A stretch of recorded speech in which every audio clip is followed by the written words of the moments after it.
Okay, so before I start, I just want to give a general disclaimer. You will see me looking over here, and the reason that is because I listened to the test once through and had to type out the questions because I had a hard time understanding them, and I tried to do it once before, but I wasn't able to take enough time to understand the questions, so I did type them out to refer to them. Additionally, I wrote down the guidelines for how to answer the timeline section, in that it says I have to include year, time period, a summary, cause and effect, and mentionable names of people and places. So, with that said, let's start. Number 1. What special tourist attraction is located in Grahogton? That is the Tree of Living, also known as the Tree of Life.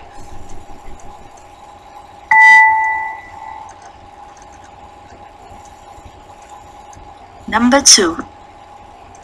Who wrote Periton Pythagorean, the book about the life of Pythias the Rational? That was Aristotle. There's one pause here. Number 3.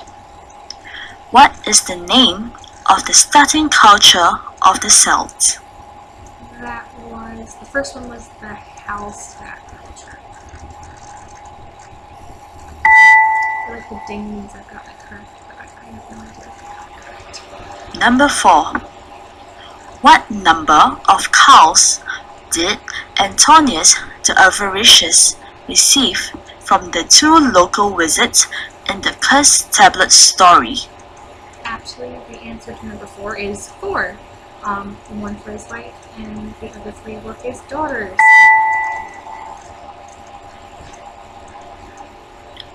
Number 5. By whom and in which year was the Durmstrang Institute founded? It was founded by Professor Nerita Volkanova in 1294. Number 6. What do we call the period between 1289 and 1437? The age of purification, cleansing, and specialization. Number 7. What is the spell used by Columbus to indicate north? Versusio.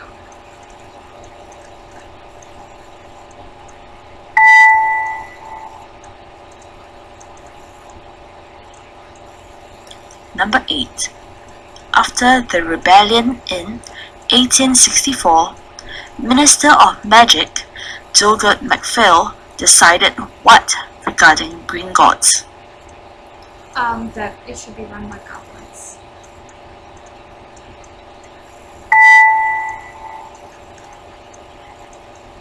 Number 9. Chief Columbus Weatherby founded a team to aid the search for wizarding locations. What is the name of that team? The task force was called Survival for Ordinary Wizards.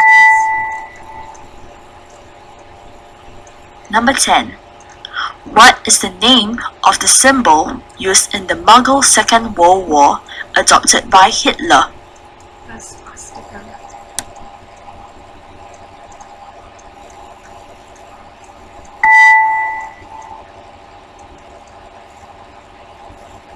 Now we'll move on to part 2, in-depth questions.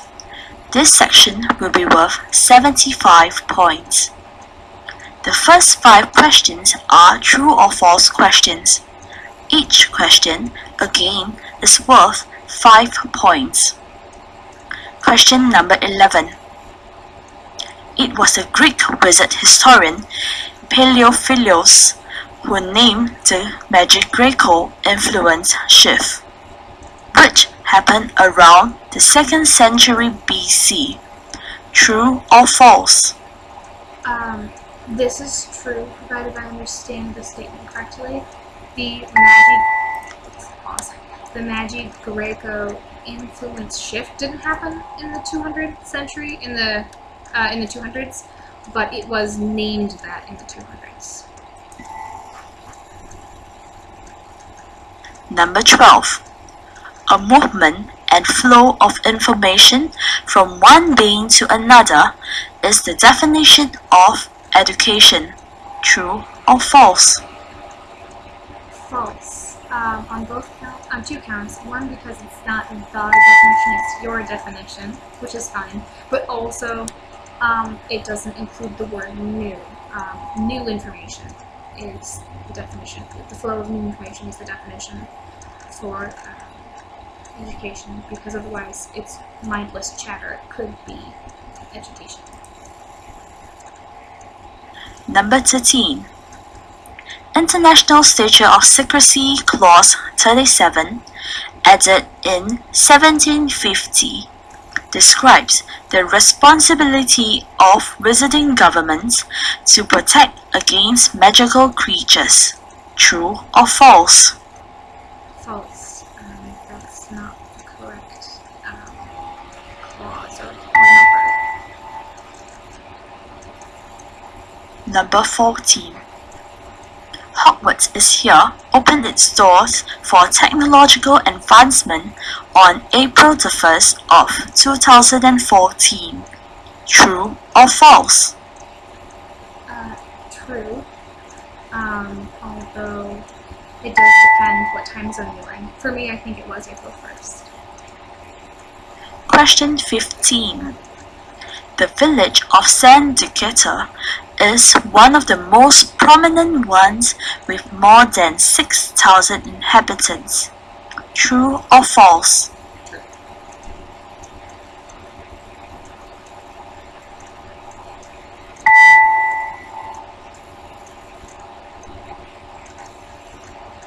Now, the following 5 questions require several keywords to be used in the answer. Write as much information down as you know, since it may help you towards a correct answer. Each question is worth 10 points. Number 16. Explain why Pythias the Rational was one of the first wizards to perform apparition. We know that Pythias the Rational was one of the first wizards to perform apparition, or if not the first. Not because he wrote it down or wrote anything about his findings or he told anyone specifically, but because of a couple of other people telling us about him. So, for example, when he went and lectured, his students obviously saw him frequently and described him as a man who disappeared and appeared out of thin air, and went on to say that whenever he showed up, he came with a loud explosion. And both of those things obviously are indicative of apparition, travel via apparition, because you do just go into thin air and come out of thin air, and it is always accompanied by a loud sort of popping sound or a bang. Additionally, accounts or sightings, Pythias sightings, were so spread out, but all around the same time. So, for example, he'd be sighted in 2 different cities in a day, and at that time especially, it would have been impossible for him to be in those 2 places in one day, unless, of course, he could instantaneously travel from one place to another.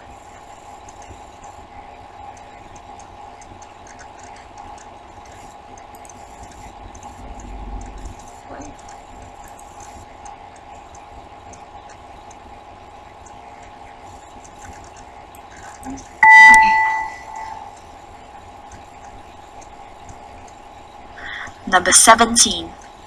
Describe Nicholas Malfoy's path to acceptance. Okay.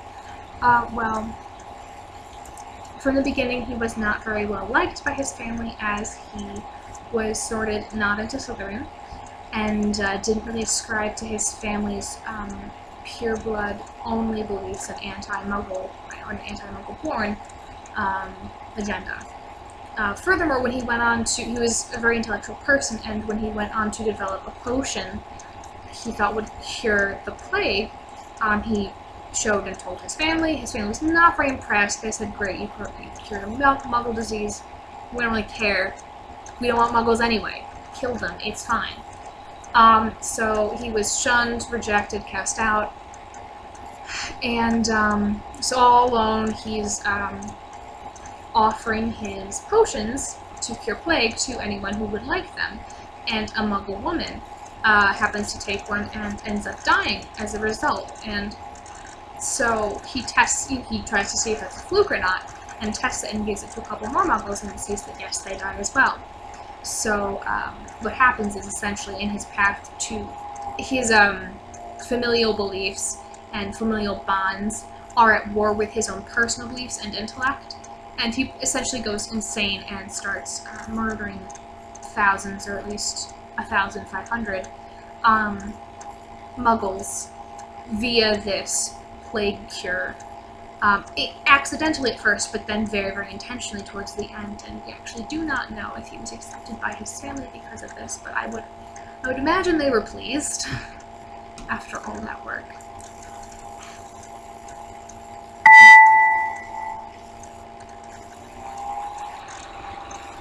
Number 18. What do you know about the pre-ISOS period? Well, that's technically a vague term because anything before the signing of the International Statute of Secrecy could be pre-ISOS, but I'm assuming we're obviously speaking of the time immediately preceding it. This time period was characterized by Muggles and magical folks separating themselves, more magical folks separating themselves from Muggles, and also an increased period of tension towards magical users. And we don't know which came first, the separation or the dislike of magic and magic users, but they were definitely very much interconnected, and both led to the signing of the International Statute of Secrecy. It was signed first in so at the height of this mania, the separation and the hatred / distrust of magical users peaked, and both in the form of the Great Clustering, where where wizards separated themselves from Muggles and formed only wizard or mostly wizard areas for solidarity and safety. And also in the form of the witch hunts, in which Muggles were persecuting, torturing, killing, generally hunting magical people because of their distrust of magic. And these two things led to the signing of the International Statute of Secrecy in 1689, and then the law being passed in 1692.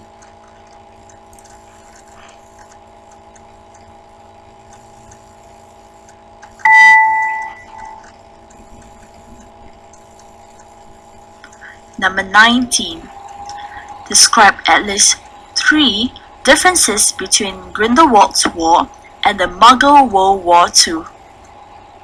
Okay, so actually I had a bit of a difficult time with this, but the one very easily distinguishable difference was the time that the wars started.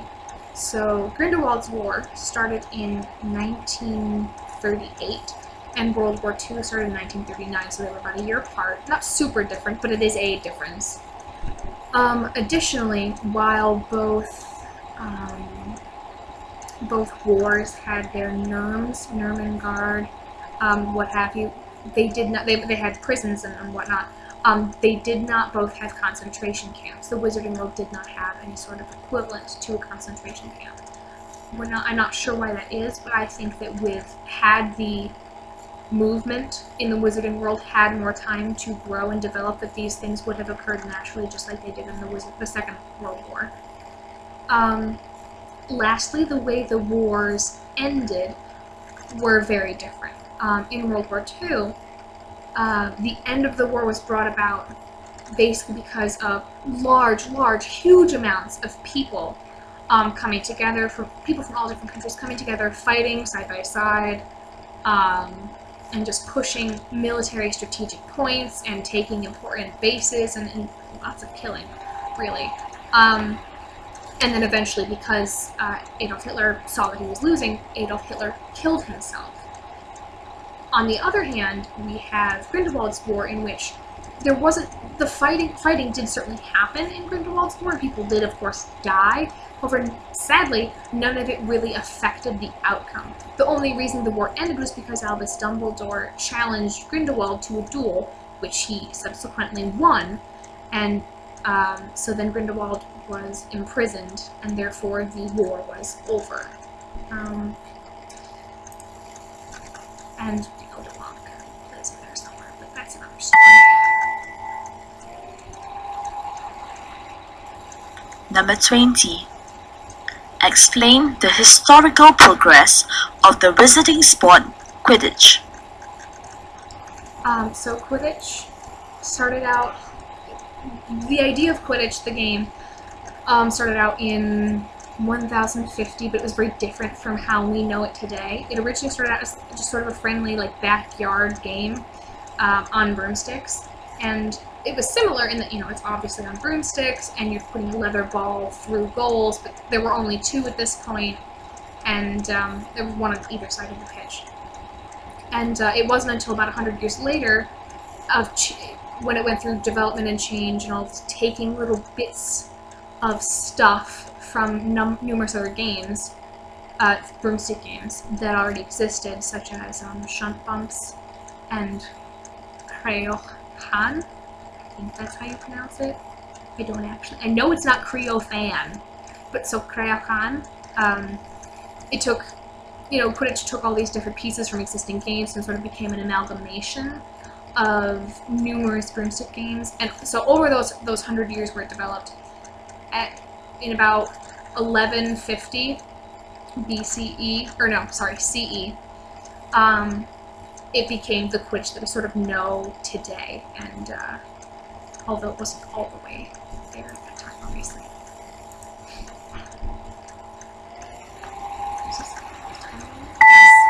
Okay. Part 3. The Timeline Assignment. In this part, you will get 7 events discussed in the lessons. Pick 5 and put these in the correct chronological order. Do not forget to mention the following information for each event: year, time, period, or other time-defining phrases, a short summary of the event, the cause and effect of the event, and mentionable names of places, persons, both Muggle and Wizard, or cities regarding that event. Each correct event in the correct chronological place will give you 15 points, for a total of 75 points. If you manage to add in the remaining 2, you can get 25 points extra. The events are: 1. Eleanor of Aquitaine. 2. The founding of Beauxbatons. 3. The founding of St. Mungo's. 4. Global exploration by Columbus. 5. The Great Clustering. 6. The invention of wizarding coinage. 7. The Magic Greco influence shift. Okay, so putting those in order, the first one was the Magic Greco influence shift. This occurred in 486 BCE. The name of the thing. Okay, cause and effect. So the cause was generally this time. We know that the Greeks had a large society and they were colonizing, so generally they were just expanding, and that was the cause. The effect was that the Celtic Latinic, because the Hallstatt was first, then there was Latinic, so the Latinic culture was just kind of subsumed by Greek culture and ideals. Summary of event. Okay, basically, like I said, they were colonizing. A colonizing force or two came by, basically like an army, came by and said, "Hey, Celtics, you're gonna do our things our way now." Names of persons, not super applicable, and places are obviously the homeland in Europe. Okay, so second one. The invention, the next one. Oh, I am going to try to do 7. So I'm going to do all of them, I hope. So the next one is the invention of wizarding coinage. This was done in 644. And, okay, so the invention of wizarding coinage. Okay, so the general summary is it was done by a guy named Argios, maybe. Something like that. And, okay, so he'd written a lot about monetary exchange and coinage and how things worked. And basically, he just decided that there should be wizarding coinage and created the Argium. Now, the cause is, quite frankly, it was really awkward. So if there was an Egyptian wizard, a Greek wizard, a Roman wizard, and I don't know, a Celtic, I don't know if they really all existed, but imagine a group of multicultural / multi-country wizards, and they are trying to do business. It's very difficult because you'd have Egyptian money currency and Roman currency and Greek currency, and you just have to figure out the exchange rate, and it's a mess. And so it was natural that there should be wizarding money that wizards could use between each other without having to figure out, okay, should we use our native currency? Should we use the currency of the country we're in? How does it work? And the effect is obviously not, there was obviously a long time between these two things, but eventually it did lead to modern wizarding currency that we know today, the galleon, the sickle, and the nut. And gods and all of that. That's the effect. Did I do names of persons, Argios, places? Okay. Alright. Next one. Oh, Eleanor of Aquitaine. Very much like her. She lived from 1123 to like the early 1200s. CE, Common Era. And the deal with her is she was very, very important because she was a lot of people's wives. She was the Queen of France via Louis VII, and the Queen of England via Henry of Anjou, and also her sons. And so what happened was she married Louis first, and had some daughters, and he wasn't happy with that, and apparently she wasn't happy with it either. So they wanted the marriage annulled, which didn't, was kind of hard to do, since there was no reason to annul it other than the fact that she wasn't popping out sons, okay. So what she did was she magically persuaded I think it was Pope, the bishop? Pope? Yes, Pope. To annul the marriage, which was kind of a big deal, and was just like, okay, bye. And she went and married Henry of Anjou, and her daughters, by Louis, were considered Henry's actual recognized children, which was interesting.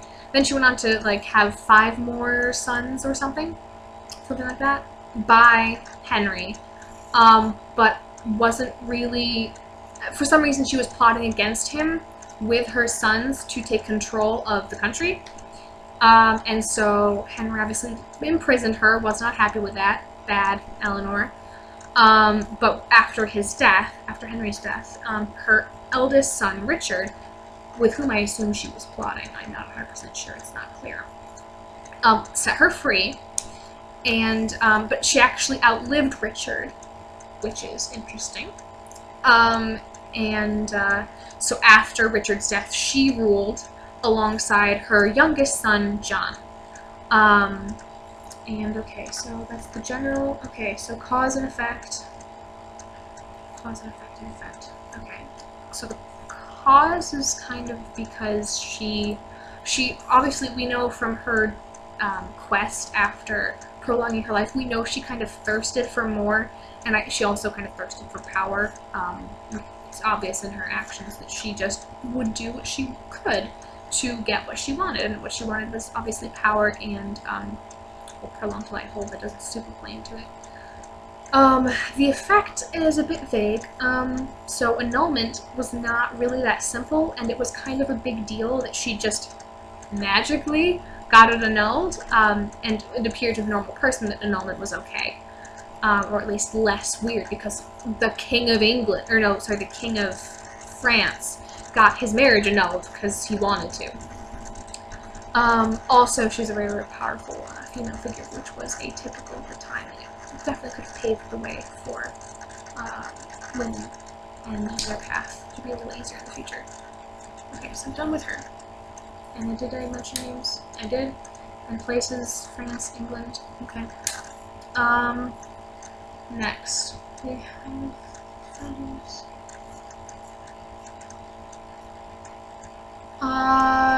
Next is the founding of Beauxbatons, which was sometime after 1290, but before the 1300s, so that's like a 10-year period in there sometime.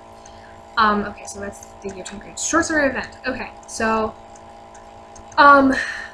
there were 3 French magical people, 2 wizards, 1 witch, Monique, and Clement and Pascal.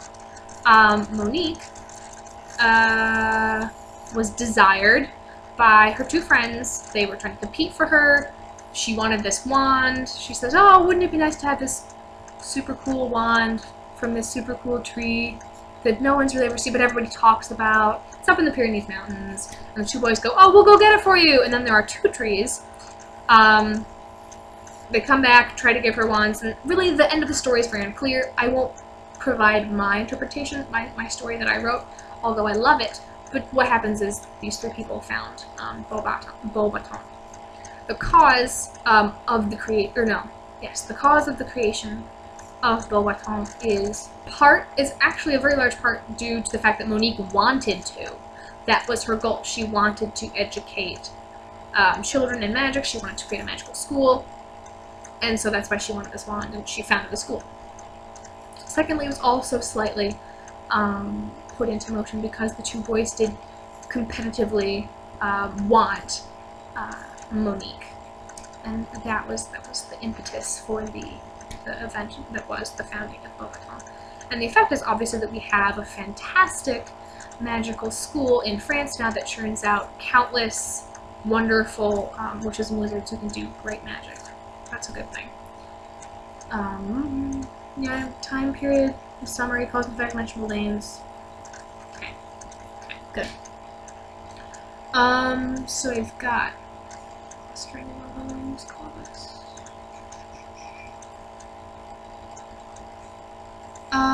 Oh, no, duh, okay. So the global exploration of Columbus, any Muggle-born will tell you that it's around 1492. We know that much. So, time period, short-term event. Okay, so, actually no, I'll do cause and effect first. So the cause is that it's happening during the Renaissance period when everything's being discovered and everything's fancy and, you know, discovery and exploration is very well funded. So, and the effect is obviously that now we have North and South America, and they're part of the global world, and we've got, I'm fond of North America, quite frankly. Yeah, colonization, and then subsequently what North and South America are today. So, you know, participants in the world. So the general summary of events: Ferdinand and Isabella funded Christopher Columbus's voyage to the New World, and through use of the Versusio, north finding charm, he navigated back and forth between the Americas and established, he colonized it. He did a couple other things that we don't like that much either, but he colonized it. He brought stuff back from the Americas to Europe. He brought stuff from Europe to the New World, etc., etc. There was a lot of stuff in between. Magical names of persons. Okay, that one's good. We're done. So, okay, the Great Clustering was obviously next. Cross that out. This happened generally, it's not, no, it's like 1520s, 1530s. That's the suspected date, although there's not an exact one written down. So the Great Clustering was it was really a period of time, and it stretched over a long period of time. Like I talked about earlier, it was very, very much connected to the witch hunts, and very, very much connected, you know, it preceded the International Statute of Secrecy, in that it was, okay, so the cause was the witch hunts, because there was a lot of tension between Muggles and magical folk, because Muggles were very suspicious and distrustful of magic and those who used it. And so more and more witches and wizards were withdrawing, and for safety and solidarity amongst their own kind. Ceteris paribus, ceteris, the Latin term which means, you know, it's us versus them, also played into this. And I think I probably should have mentioned that earlier when I was talking about the pre-ISOS. Oh well. Anyway, also the effect is that obviously we have the International Statute of Secrecy, and there are all sorts of regulations from the Ministry. And we cannot reveal ourselves to Muggles. We have to hide our magical creatures and beings. Summary of the event. Great Clustering. Just generally, wizards and witches and their families just kind of started towns together. Oh, no, another effect is, sorry, I'm losing my train of thought. Another effect is sports and pastimes and just general traditions, like Quidditch, for example, were able to sort of be developed more because they could be practiced and there were no Muggles around to hide it from. So in all wizarding villages, these kind of games and sports developed. So the summary is basically just families clustered together all over the world. It just, well, all over the world, all over Europe especially. Wizards clustered together away from the prying eyes of Muggles to keep themselves safe, and just because they felt like, oh, I want to be with people like me. Okay, the last one is the founding of St. Mungo's. Was probably founded in 1612. Yes, 1612, and we know from potions that it was a difficult birth. It was founded by Mungo Bonham, and it was, like I said, it was a difficult birth, so it didn't, there were a couple iterations of where it was, but eventually it did end up in London, where it is today. So year, period, summary of the event, mentionable names and places, okay. The cause was because Mungo saw this great disparity between not just the general lives of the poor and disadvantaged and the wealthy and privileged, but also in healthcare, and he thought, that's probably not right, we should do something about that. And so he wanted to create a place where everyone could come to get treated and reduce, hopefully, this gap between the poor and the rich. And so the effect was obviously that it did close the gap between the disadvantaged and the privileged. Not completely, obviously, as that will always be there, unfortunately, but significantly did help. It also led to a sort of a decrease in private healers, which was before St. Mungo's was established. It was the main way that illnesses got treated. You had a private healer come in and see you, which was obviously more expensive. And with the introduction of St. Mungo's, this practice did die off slightly. Oh, wait. Yeah, no, that's right. Okay, did die off slightly. And I think year time period, summer event, cosmic, I think that's everything. I need to listen to the...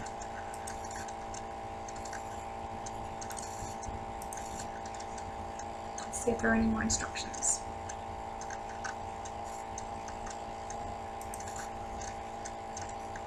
He's fine.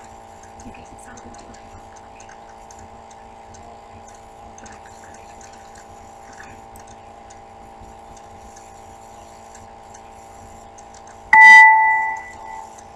This is the end of the final exam. Alright. Please check your answers before you hand them in. Moreover, do not forget to think about your Year 4 career path choices. For now, both Professor Maddox and I hope you will have a great break. Yeah, I will see you in about 1 day, depending on when the posting schedule for History of Magic is. Thank you very much for doing this. It's very authentic.